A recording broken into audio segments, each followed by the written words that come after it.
Hello and welcome to today's webinar, Building Capacity, Economic and Employment Advocacy e-course. This is hosted by Wider Opportunities for Women, our Economic Security for Survivors project. My name is Sarah Gonzalez-Bosinski and I'll be leading today's discussion. Before we begin, I just want to do a little bit of housekeeping. In the bottom right-hand corner of your screen, you'll see that there's a little icon that looks like a chat box. Click there if you have any technical problems or have any questions that you wanted to ask during the discussion, and we'll be able to respond to you there. Direct questions or technical issues to the WOW administrator. All of your lines have been muted at this point so we can keep background noise to a minimum. We will open up lines at the end of the call for Q&A, but as I mentioned earlier, feel free to use the group chat function for any questions you have as we're going through our discussion. So for those of you who may not be familiar with us, Wider Opportunities for Women is a national research, advocacy, and technical assistance organization located in Washington, D.C. Our mission is to build pathways to economic security, independence, and equality of opportunity for women, families, and elders. We've been around for 50 years now. We're happy to be celebrating that landmark this year. And over those years, we have done a lot of work that seeks to promote policies and practices with a goal of increasing job quality, gender equity, and empower women economically.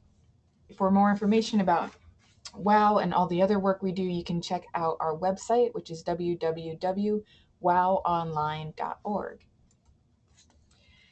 So as part of these efforts, we have our Economic Security for Survivors project. The goal of the project is to provide training and technical assistance on how programs and policies can better address the economic consequences of intimate partner violence, sexual assault, and stalking. As many of you know, it's hard to separate the economic issues survivors face from achieving safety and securing better well-being after abuse. It's the two pieces are just tied in together, and unless survivors have financial resources to recover, they often are faced with difficult choices or truly no choices at all. And we often find that abuse itself renders survivors with an extreme financial burden and loss of economic opportunity over the lifespan. So recognizing that, we hope to arm programs and policies with some strategies that can help them break down these barriers to safety and recovery. We serve a wide audience of OVW grantees. We work with two primary audiences. The first is the criminal justice system through the service training officers and prosecutors STOP grantees. And we also work with transitional housing and direct service providers as well. Both have unique tools that they can use to support the economic security and recovery of survivors. So we want to make sure we're approaching that from both sides. Our activities are pretty wide ranging. We provide on-site technical assistance. We have developed a number of best practice guides. We have monthly newsletters that talk about various economic topics, and we have a quarterly webinar series. Today we are talking about some of the work that is tied to our e-course, and we'll describe a little bit more about how we can use this in a survivor setting. Our previous webinar, which was I think about 2 weeks ago now, really looked at the content of the course and how you access all of that information and the value that it would provide you as a learner. Now we would like to take that next step and show how you can actually use this in whether it's going to be an individual case management setting or in a group setting. So to do that, I am joined today by Solis Duncan, who is our economic empowerment advocate here at WOW. She provides a lot of our direct service and employment counseling to two local transitional housing programs here in DC. She does it in a variety of different settings, including the individual case management, but also facilitating group workshops. She has a long history of working with human service and employment agencies through the District of Columbia's employment services. And also providing a lot of career coaching to a wide range of audience, including refugees and asylum seekers, which is we're thrilled to have her expertise here on staff. So welcome, Solis. Thank you. And of course, you all know me. I'm the director of the project, and I'll be moderating again. Just to remind you, for those who were unable to join our last webinar, I want to just give a quick thumbnail sketch of what our economic and employment advocacy e-course looks like. The goal was really to provide a blueprint to any individual working in direct services to start thinking about how they can promote economic and employment advocacy for survivors. They have a wide range of needs, so we want to make sure that this is flexible. The biggest challenge in actually creating this course was recognizing that there are a lot of different laws and resources available across the country. So the goal of this was to really point learners in a direction of how they go about doing this work. We couldn't be as prescriptive as we would have liked because it means we would have to be very local in designing this course, and we wanted this to make sure it reached as many people as possible. So it is deliberately broad, but hopefully provides a great guidance for individuals who are looking to think about how to go about doing this work. So, in terms of content, we have 3 units. The first is really the core. It talks about pathways to economic security. It starts by as assessing where survivors are and determining how we can move them towards greater economic security across the lifespan. This is what we're probably going to be focusing most of our conversation on today, as it is really the critical work that we'll be doing. Units 2 and 3 are supplemental, but also incredibly valuable for addressing some of the issues survivors face in recovering and becoming more economically secure. They look at addressing the long-term cost of economic abuse and see if there's any way to recover some of those losses, particularly through the criminal justice and civil justice systems. But we also look at opportunities to build assets so they can have some resources behind them in case of unemployment, any other life things that bubble up that can be very expensive if you don't have any savings behind you. And ultimately, we all know we're eventually have to retire. We're not going to be able to work forever, so it's important to have some financial savings there. The third unit looks at some of the common barriers that have been identified by survivors we have worked with. First being criminal records, and then childcare and transportation. So we looked at a lot of the different ways that you as case managers and advocates can help support survivors who are seeking to overcome those barriers. We designed the content to be pretty responsive and, again, broad. We recognize that everyone's an individual. There's a whole wide range of needs of survivors coming into the programs. You could have a younger survivor who has no or limited work experience, and will need to start from ground square one, or you could be working with someone who's had decades of work experience who may have lost their job due to violence and just needs to get back into the workforce, or is looking to try something new because their income is not going to be able to support themselves on their own. We can also see that in working with survivors of sexual assault, they may have lost their job because of abuse at the workplace, and how do they go about reestablishing their career and moving forward there. So there's a lot of different ways you can use this content to meet the different needs of survivors. In addition to being able to start where the survivor is, we wanted to make sure the format was pretty flexible. So the information contained in the course can be used in both an individual counseling setting or can be applied to group workshops. You can use the content from each module individually, or you can use the curriculum as a whole. It really depends on the needs of the individual you're working with, and we are quite flexible with it in our own shop all the time. There's sometimes when we're working with groups, we only use 3 of the workshops. Sometimes we use all of them.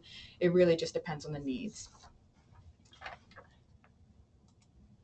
So without further delay, we wanted to spend much of the time going through that first unit where we're really looking at about building economic security for survivors and starting where they are. So the way we're going to go through this discussion today is we're going to outline each module, what the goals are, and then talk about how we apply this within an individual and in a group setting. So in the first module, we're really starting with the idea of identifying an individual's basic income needs by looking at what their expenses are or projected expenses are on a monthly basis. We do this to get a better sense of what their true income needs are rather than how they can budget their money. It's truly not about budgeting at all. We know that poverty and economic insecurity is not a matter of poor budgeting. It's simply a matter of wages not meeting the high cost of living. So recognizing that, we want to start by figuring out what those needs are so we can better identify, promising careers that can help better support that income needs, or help identify strategies that can help fill the gap while they're working towards that long-term goal. So there's a number of different activities that we do, and I'll let Soleil start talking about how she uses it in both an individual case management setting, but also in group workshops as well. Well, one of the ways that we've used this recently is through reverse budgeting exercises in a group setting. On one occasion, we had about 7 to 10 women who collaborated to kind of look at various categories of monthly expenses, be it transportation, housing, healthcare, food, of course, childcare, and a few others, and came up with, just based on our experiences, what those costs would be on a monthly basis. And interestingly enough, as compared to the data and the basic economic security tables, the clients were within $1 to $2 off. Really, the only category that was somewhat off was healthcare, which is unpredictable for a lot of situations anyway. So it was an interesting way to kind of ground uh, the question of wages and moving forward with how to look for jobs that will satisfy wages needed to make sure that you can meet your basic needs. And while we're discussing that, I'll just pull up the basic economic security tables for you to all look at real quickly. So as you can see here, which makes me think, one of the common questions we get is, isn't these numbers quite high? Aren't they startling to clients? And how would you go about using this in a setting? And as Soleil said, we had them come up with the numbers, and they were just a matter of dollars off. So this isn't information that is foreign to the individuals we're working with. They know exactly what it costs. It's just that bottom line is a bit shocking when you're looking at it. Right. So having this kind of background information can be really helpful, particularly, so as you mentioned, not knowing the cost of healthcare. Our research shows what people are typically spending on healthcare and things like taxes that we don't necessarily see all the time, either because it's already deducted from our paycheck, or you're just not seeing the whole of your income tax or the sales tax you're paying. So understanding all of that can be very helpful with the basic economic security tables we have here. So that can be a very good resource for you in thinking about what are those income needs. And as you can see for the, oops, 1 second, my screen will not go down. Oh, sorry, one moment, I lost my screen there. Okay, we're back. So as you can see, for one worker, we estimate that they would need to earn about $14 an hour, as opposed to a single worker with 2 children under the age of 5, or preschooler and school age child would need around $28 an hour. These numbers are quite shocking, well above the minimum wage, and we understand that they are not necessarily accessible to people. That's why we keep on saying economic security is a lifetime goal. It's important to think now about how you can start working towards those wages and understanding what resources you can use to reduce those gaps in the meantime. They're incredibly valuable for helping to determine what good careers you should be seeking, and especially when you're working with clients who are younger, who have a lot of time on their side in terms of finding things. We can also use these for benchmarking. We have one organization that we work with that uses this in 2 different ways. First, they use the reverse budgeting compared to our basic economic security tables to determine how much the client should be putting towards their rent. But they also use it to benchmark progress over time and becoming more economically independent, which is a great way to show funders that you're able to make progress on this work, because it's very difficult work to help move individuals towards higher wages, particularly in this economy. So Lisa, would you also talk about the good jobs discussion that we often have? Yes, absolutely. So one of the strengths of this tool is that it can kind of give you a platform on which to make, a really strong argument for looking at high wage, high growth occupations that oftentimes do not require extensive education. It may be a certificate program or, in some cases, an associate's degree. Some will even be applicable with a high school diploma, but really giving people the exposure to fields that have these high wage and high growth possibilities. Yeah. So I'm going to pop back to where we were. Um, Here is just an example of our reverse budget worksheet. So you can see it's the same categories that we include in the basic economic security tables. Um, it's a very helpful, starting point regardless of the setting, if it's an individual or a group. Um, as you can see here, unfortunately, the image did not show up. That's why we had to pop that out there. If you wanted to get local data, we have data for every county across the U.S. and for a variety of different family makeups, whether it's an individual or an two head of household with a number of different children. We have up to 420 different family types that you can create. All of that is available at www.basiceconomicsecurity.org. If you go check it out now, you'll see that some of the states are not up yet, but we did just complete all of the data for the country. It's just going to take us a little time to get that plugged into that website and up and running.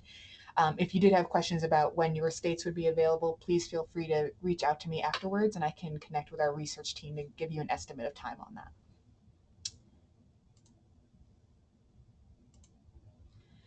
So now that we've kind of established what income we need to talk about what those next steps are. And as Solis was mentioning, it's a really great tool to identify what's an appropriate career for their needs. But in addition to, looking at what careers are going to provide the income you need, kind of want to have something you're going to be passionate about, have some skills and interest in. So in the second workshop, we look at all of those different pieces. We try to assess a survivor's work readiness, which is absolutely fundamental before you go about doing any of this work. We also talk about what tools are available that can help you match career interests with where the survivors are and what skills they have. And again, as we mentioned, you can get a sense of how the income matches their needs. And sometimes you're going to have people who aren't going to really want to be in the career that really heart is set on is not going to provide an economically secure wage. So that gives us an opportunity to talk about how are we going to deal with that? What are we going to do about housing or any other shortfalls that you have? So it gives us a good opportunity to think through and come up with a lot of plans for individuals. So again, Solis, if you wanted to talk a little bit about how For we do instance, this. one case recently, I was working with a client who was very interested in childcare. A good majority of her experience was in that area. And, she herself had completed high school and I think done 1 or 2 years of one of the local universities, but was kind of stuck in a cycle of doing temporary work without benefits and without any real security. So was interested in pursuing the CDA Child Development Associate Certificate. And we looked at basically ways to get her through that program and connected with some of the local resources that would focus on helping her to complete her degree while completing the program and also being able to get full-time work with benefits and better security. And one of the things that we had to factor in and working with her is that this is really a passion for her. She herself has a primary age school child and wanted to work in a setting where she could be close to him and kind of supervising and able to contribute. So finding ways to shore up something that she's passionate about so that it can actually also be meeting her economic needs was very important. Great. And earlier you talked about looking at low cost options to accessing some of those high Yes. demand careers. Can you talk a Mhm. little bit more about that? Yeah. In terms of Training and certificate programs. yeah. So, well, in this case, the one that she ended up getting plugged into was through the University of the District of Columbia, which is low cost to free for residents of this jurisdiction.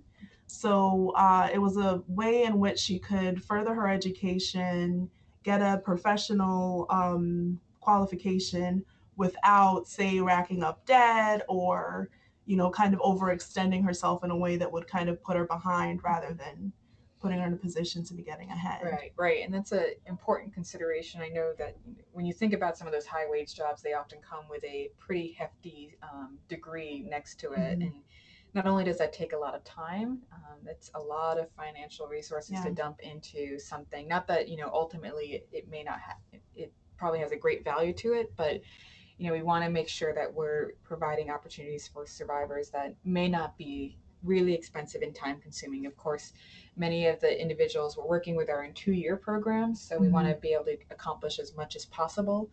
Um, and while we can promote some of those low barrier Mm-hmm. careers, we want to make sure we're providing just empowering them in the decision. Ultimately, the decision's theirs at the end Right. of the day of what they want Right. to do. We just want to make sure that they have all the information available to them, Mm-hmm. whether they want to go into debt for school. That's their choice. We'll just make sure that they're aware of Mm-hmm. what that's going to mean, and then think about how they're going to be able to pay for that Right. and strategies in that. Um, so you were mentioning someone who clearly had a passion about Yeah. something, and we're not always working with that type of client. Sometimes we have someone who really doesn't know what they want to do, and as you can see on the screen here, we have something called ONET Online. It's a great resource Mm-hmm. available from the Department of Labor. It can help you look at match your interest with potential careers. They have a great profiler on there. It, the module in our curriculum that looks at this actually has a demonstration on how to use this and understand that website. It's really a fantastic tool that I use extensively, whether it's with someone who is just starting or someone who's established in their career. It can really help demonstrate the skills and abilities you need. It shows how many jobs are growing or if it's projected to grow or decline, which is really important. Mm-hmm. If you have someone who's investigating a career opportunity, you see that it's declining, it may not be something they would want to invest in, and maybe look at something similar that is expanding. The worst thing you can do is get someone in a training program for which there will be no jobs when they're complete. Mm-hmm. Incredibly frustrating, and ultimately puts them further behind. Uh, the other nice thing about ONET is it includes income information for all the jobs based on your local community. So that, again, really can give you an idea of whether it's going to be adequate for their income needs. Um, so that can be done in both an individual and in a group setting. With the group, it can be more fun to just examine some of the commonalities and what they like and can share. Especially when you have a wide range of people, Mm-hmm. those who have been in the workforce for a long time, they can share, Right. what their experiences have been in certain careers. You can also bring in people to do career um, education, just to open up eyes about what they need to do to get there, possibly create some mentorship opportunities. There's a lot of different things you can do Mm-hmm. around that career piece.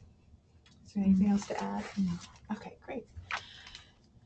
So there's another tool here that I wanted to just share really quickly. As I mentioned earlier, it's really, really important to make sure that they are ready to start this process. There are a number of things that really need to be done before you're going to be successful in finding a job. So those are important to get underway immediately.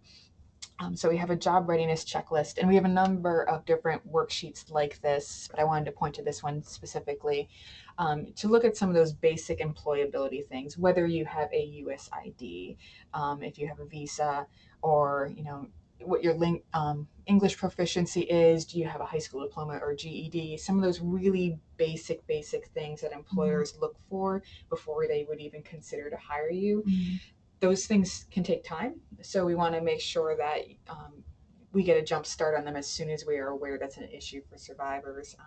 I know I've been with some programs where they don't really assess any of this stuff, and they just kind of try to get survivors into jobs and don't realize that there's all these other pieces that need to come into play first. This is not necessarily a worksheet I would encourage you to sit down with a survivor and check off, but it's something that in your work with them you'll realize quite quickly that this is something that you need to pay attention to, and it may be something that becomes part of your intake practices. Something that's definitely modifiable for your own needs. Is really the goal is to reduce potential barriers to employment as early as possible. So when you're doing this whole process, you can just dive in and move them forward. And all of those worksheets and tools are available in the course itself for download. So we have our income figured out, what we need. We're getting ideas of what careers we want to go to. So the next obvious spot is to start identifying how you get to that career goal. So we do a lot of individual and group work around identifying a goal and a plan to get there, and then really helping them think about how to overcome any potential barriers or challenges they'll meet along the way.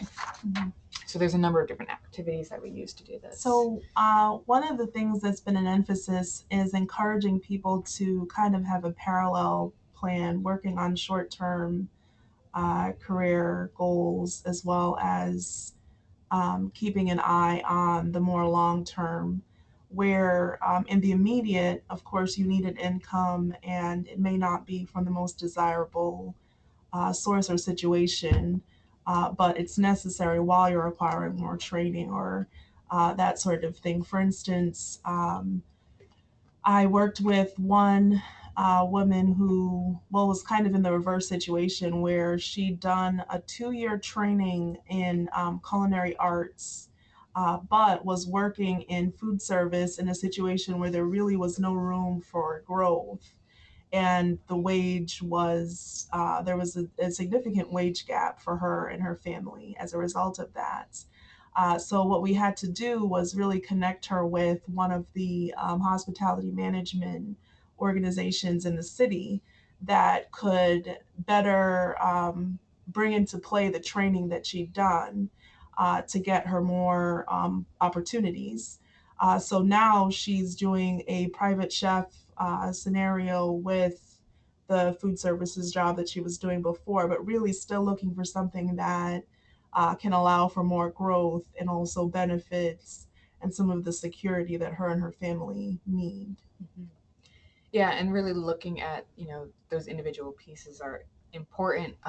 One of the things I've found in looking at other kind of approaches to this is they aren't necessarily always grounded in the reality of the individual situation, and this is something we're always trying to emphasize. You have to not only think about the just the basic steps to achieve these career goals, but you need to think about what other life stuff is happening at the same time, whether they currently have kids or plan on having kids in the future. That adds complications. Do they have transportation? Are they planning on staying in an area or moving? You kind of have to layer all of those pieces in to make a really cohesive plan that is going to work. And the more you think about some of those potential complications, the more likely you're going to have a plan that they can look at and follow through with. And that's why really having the general outline of what you need to do is fantastic, but thinking about the actual accomplishing of that goal is important. Again, ONET online is useful in determining what those steps need to be. Of course, this requires a lot of research and looking into, how long any of those training programs or education would be, how long it takes to move up that career ladder. But again, all of that research is just more power that you have in understanding the process, and just weaving that into what's going on in your life is important. The nice thing about doing this in a group setting, in addition to just working with the individuals, is that they can share a lot of expertise that they've had in doing this on their own.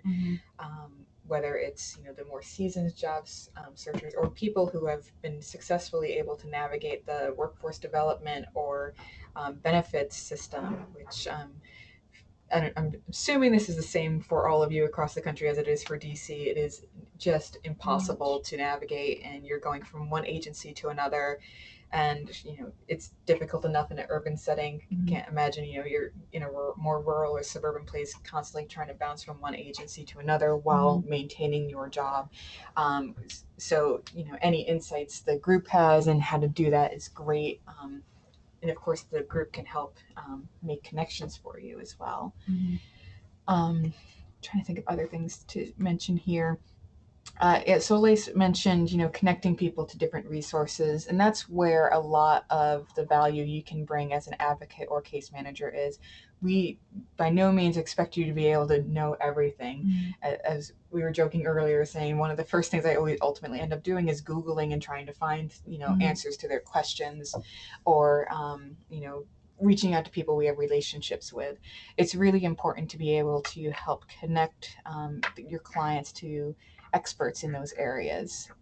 So whether if it's a workforce development person, or we mentioned the relationship with UDC, understanding what the programs expect and what they need for people coming in. So getting a better understanding of what's resources are available to you is fantastic. Then you can not only just actually hand survivor to another person and actually know the person by name and be able to provide additional support.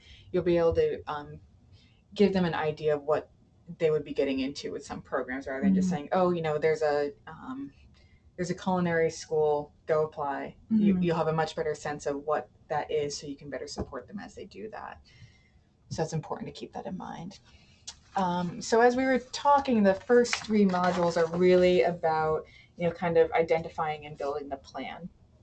So the second half, modules 4, 5, and 6, are really looking at getting those jobs, whether it's getting the immediate job so you can just provide some sort of income for yourself, or it's that long-term job down the road. So the first thing, of course, is looking at different job search strategies.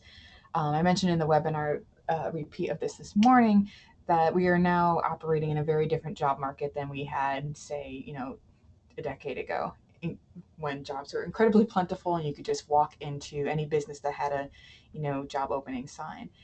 Doesn't work that way anymore. It's really hard to get noticed in the labor market, and you need to be extra careful and proactive when you're reaching out. You need to not make any mistakes in your resume or cover letter. You need to know people. All of these things have really changed the dynamic. And of course, the expectations of job seekers have changed as well. I gave the example this morning about people applying to serve as restaurant workers now need to submit headshots in some cases to get the job, Mhm. because they have an image that the a business would like to portray, so that they're looking for specific people, and making sure that the person is able to produce something like that shows in their mind Mhm. commitment. So it again, very different labor market. So we need to rethink about how we approach our job search strategies. So the goal of this one is to help survivors really think about what they need to be doing, and also understanding what kind of job opportunities they're looking for.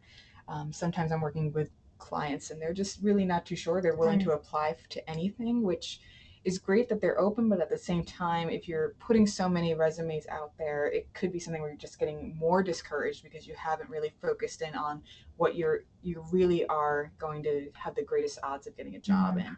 And that could be, not only just identifying specific careers, but also looking at where you're looking. It may not just be your local area. You may want to consider looking further away, or whatever you're willing to do. But it's important to think about what they're hoping to get out of the job when looking. Otherwise, they can be throwing such a large net that it Mhm. could be incredibly discouraging. It's discouraging enough as it is. Yeah. So we want to make sure that we're helping them be very strategic about their time. And we know people always joke that when they're looking for jobs, it feels like a full-time job. It is. It takes a lot of Mhm. time. Mhm. Um, so I don't know if you want to jump in and talk a little bit about what we do. Yeah, well, I know we have focused on the networking piece, and really seeing your immediate network, that being family, friends, whether it's, church members or whatever communities you're connected to, as a resource for job leads. for really having an inside track to some of these openings that otherwise you really would miss or not have any connection that could be meaningful to actually getting a placement. So those things in combination, of course, with internet sites, whether it be newspapers or other sites that pull from numerous sites. Um, Mainly just having a plan that's diverse, I think is important. And making sure that you're being consistent, that it's something that you're looking at on a daily or every 2 days basis, so that you're not missing new postings or that kind of thing, and that you can adjust with whatever feedback you're getting or feedback you're not getting, being able to adjust the strategy accordingly. Yeah. And Solis mentioned networking and how important that is. I've been thinking about the needs of survivors. In some cases, going through their traditional network might actually be, Mm-hmm. a problem due to safety needs. So that's again where advocates and case managers can help support, because you have a network as well. You could be building one where you're getting to know some of the local employers and may be aware of opportunities, or through other partner agencies sharing that information. In essence, you would become another network for them. Yeah. Or even, with support groups, the survivors that are in the transitional housing program or who happen to interact in your organization can also, help support one another in, at the same time providing for their safety. So that's important to keep in mind, because again, that networking piece is critical. Over 80%, it might even be much higher than that now, of jobs are found through someone you know. So it's important to keep that in mind.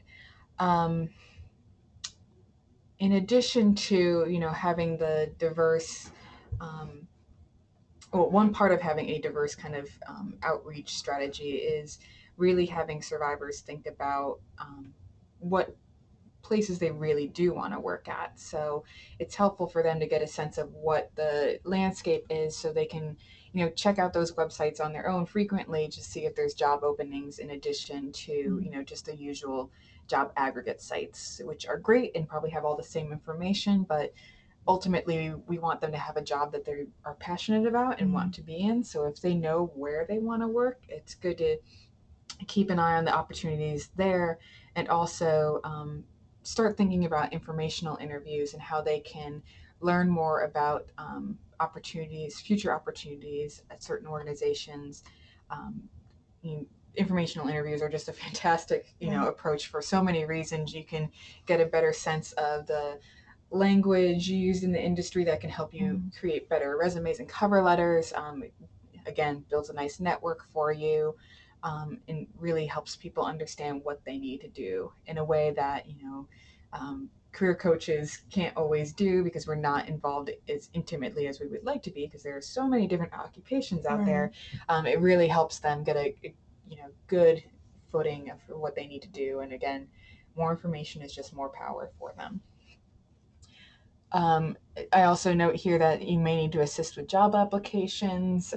This is something that at least I always spend a decent amount of time on, because not everyone has access to the internet. Everyone wants everything done on the internet now. So regardless of the survivor's ability to get to public libraries to do this, sometimes it's just easier to come into the office and sit down with them and just fill out a job application really quickly. So having that kind of space available to them is really, really important. So next, of course, after doing the searches, you hopefully need to be submitting some resumes and cover letters. And this we do in a couple different ways. You can actually do this in a group setting. It doesn't seem like you may be able to, but it can be done very well. But it's a matter of helping them think about what's going to make them competitive in both the resume and cover letter. And I'll let you start talking about a few of those things. Well, particularly for the resume, I've found that being able to lead someone through how their informal experiences, if they haven't had extensive work experience, how those informal experiences can be valuable because of the exposure that they gave and because of the transferable skills that they've left the person with. A lot of times, if you're coming out of an abusive situation, you may not have that sense of confidence that even if you haven't had many paid positions, you still have something to offer an employer. So, as an advocate, that's something that you kind of step in and help a person to frame that in a way that is presentable and really comes across, whether it's customer service skills, whether it's having managed people, even if it's in a volunteer setting. Those sorts of things are really, really good skills to see on a resume. Mm-hmm. Yeah. And having that in there is really important because often we see resumes that are very vague about Mm-hmm. experience, the work that's been done. So if you're able to really kind of specify what that is, it's incredibly helpful. We mentioned briefly before about understanding industry language, and that's Yes. something where you can help to make sure that they are mimicking, for better or worse, the job description, because you want to make sure that their cover letter and resume, make it obvious to the hiring Mm-hmm. manager that they have that experience. They're using the same kind of language in their writing. Uh, in addition to that individual piece, we can also, essentially do this without necessarily writing cover letters or resumes, by having a hiring committee in our group workshops. It's just Mm-hmm. something where, you bring a couple of dummy resumes, some great, some middle of the road, some bad, and, have them kind of figure out who they would hire and go through the process of discussing, Mm-hmm. what elements made that person stand out, what versus what elements immediately dismissed other people, so they can think about that when they're, you know hiring, thinking about writing resumes. If you have great connections with employers, you can, have them come Mm-hmm. in and talk about what they're really looking for in cover letters and resumes, and what, automatically disqualifies people, so they Mm-hmm. can keep that in mind too. um, you can also use, also, it would be great to have human resources connections for a lot of this too. And we'll Yeah. be talking Mm-hmm. more about interviewing in the next module, which could be an Mm-hmm. obvious time to involve some of the human resources people who can talk about what they're looking Mm-hmm. for.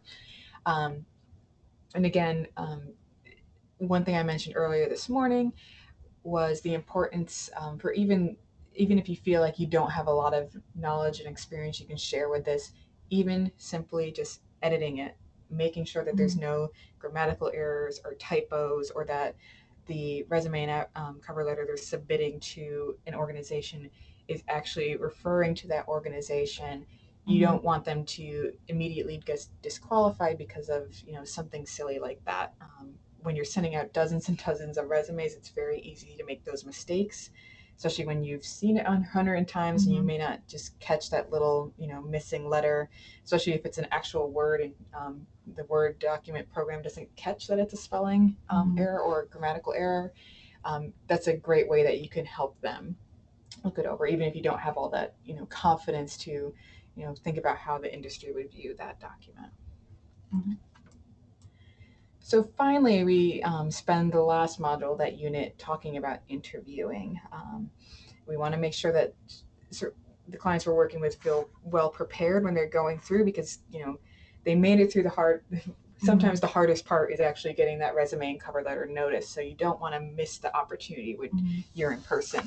You've kind of already showed them the credentials, and, that I always view the interview as, just kind of like bringing it home. It's that last thing. You just need to prove that what you've put on piece of paper Mm-hmm. is what you really are and represent. So we talk about how to prepare for an interview, but also, we're going to be very positive and say they're going to get the job. Right. What do you do in terms of salary negotiation? Because that's a really important piece of economic security as well. Well, I think one major thing is taking some of the element of the unknown and the fear that goes in with going in for an interview. And this can be something as simple as, running through common questions with a client. Of course, the basic tell me about yourself. What are your strengths? What are your weaknesses? I've even done scenario questions with clients on conflict resolution, teamwork, um, some of the common things that you see in interview settings. And then, if possible, having done a little research on your end, so maybe you can throw in some industry specific questions. that will help them to really have the confidence to speak about themselves when going to see an employer. Mhm.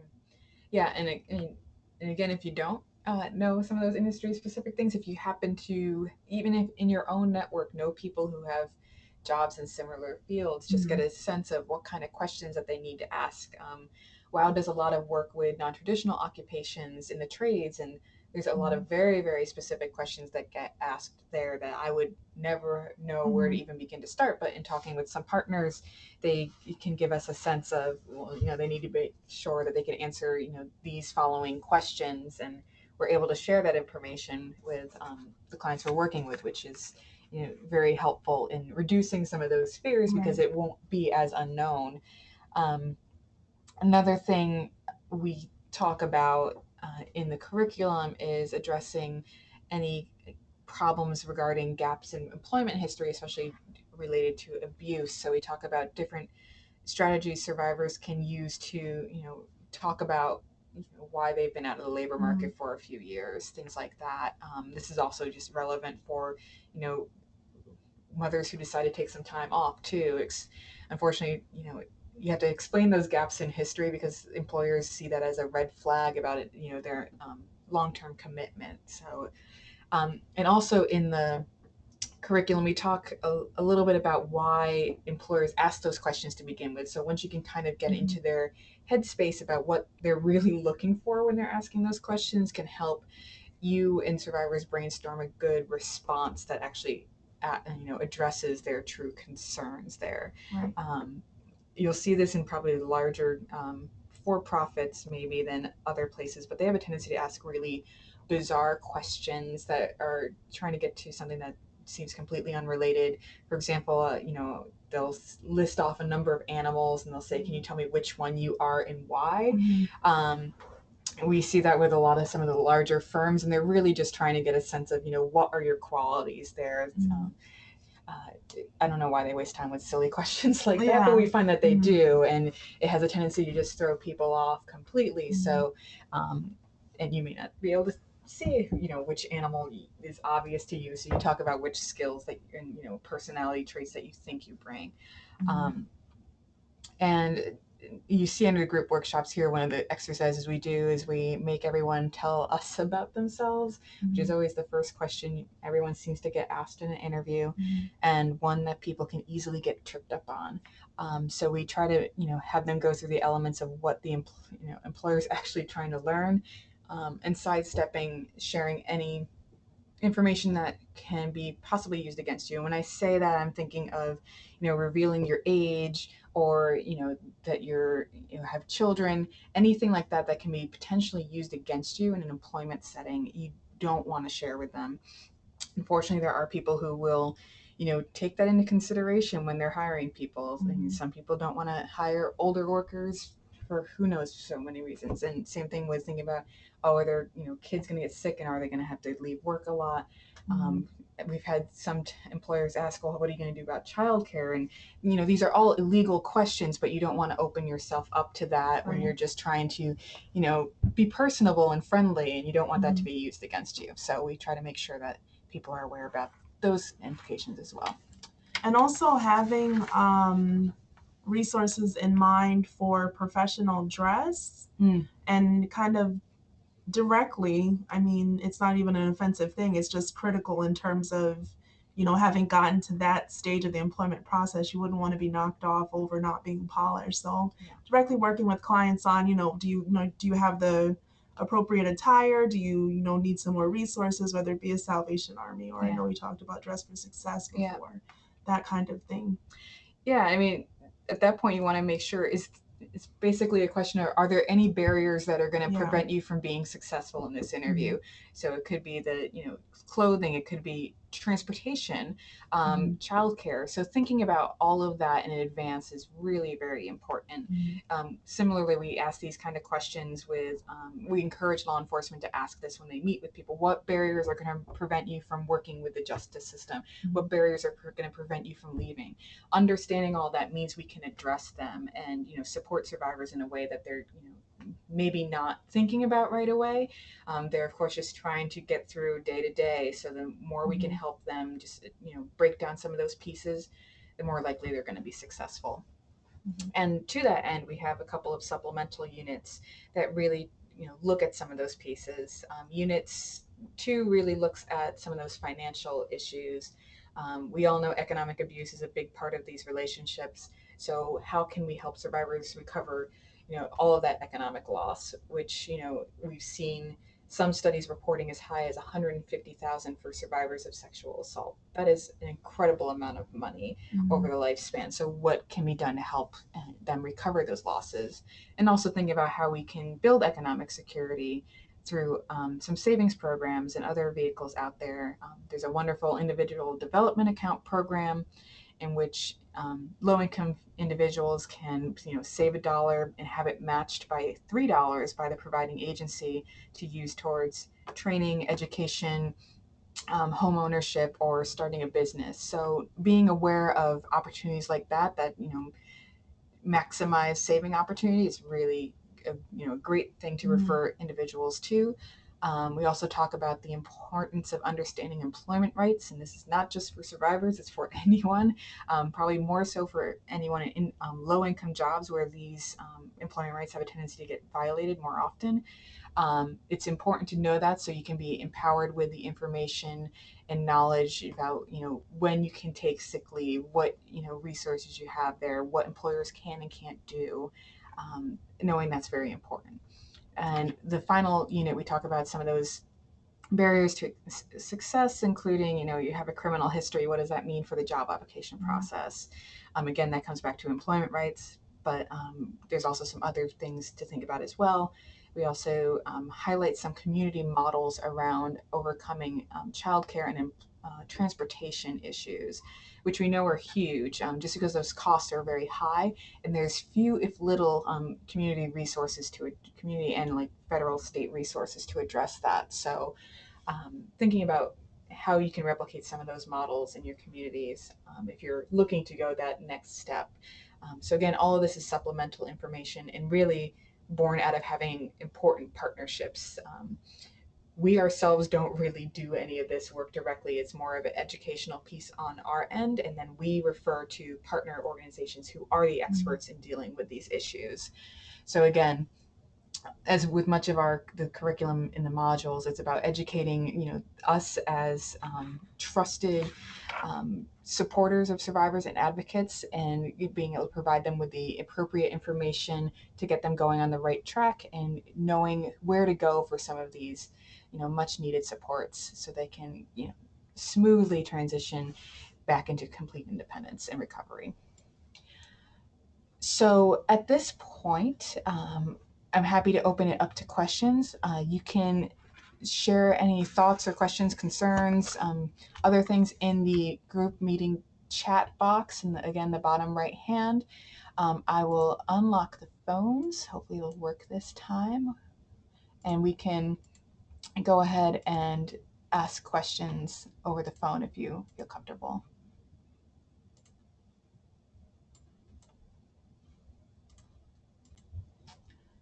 Any questions? Do you have any other thoughts, Solis, as we're seeing if anyone wants to ask a question?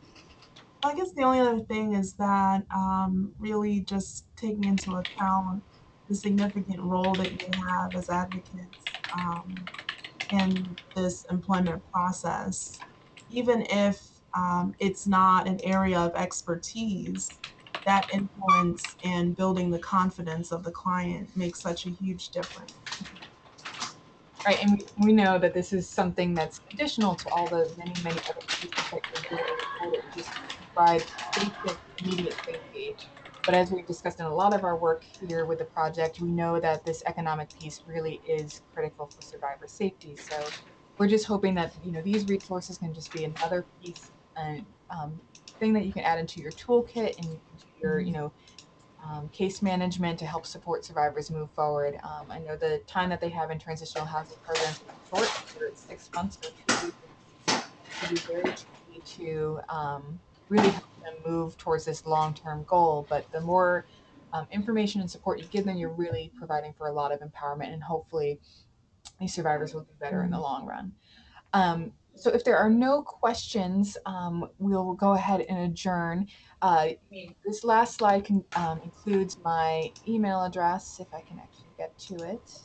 Um, and you'll be able to follow up with any other questions. Um, we will also be sharing the PowerPoint later, in addition to a link once again to our curriculum and our previous webinar that discussed how to access that information. If anyone on the call is interested in, thinking about specific strategies and resources in your own local community for your program, please don't hesitate to call us. We are more than happy to provide some specific technical assistance and training on any of these issues or issues that we haven't even included in the webinar today. Things that you may see in the curriculum, we can help you walk through those steps and make sure that you are feeling supported on your end as well. So we thank you all for your time and all the wonderful work you're doing on behalf of survivors everywhere. We know this is an incredibly busy month, being Domestic Violence Awareness Month. So we appreciate that you took the time out of your busy schedule to listen in. I also want to thank Solis for sharing her expertise. She also is a fantastic resource on staff doing this work on the ground. So I'll be able to share her information as well in case you had questions about, how do we, some of the logistics of doing this work. And thanks again for all your time today. Okay, Hope you have a good afternoon. Okay.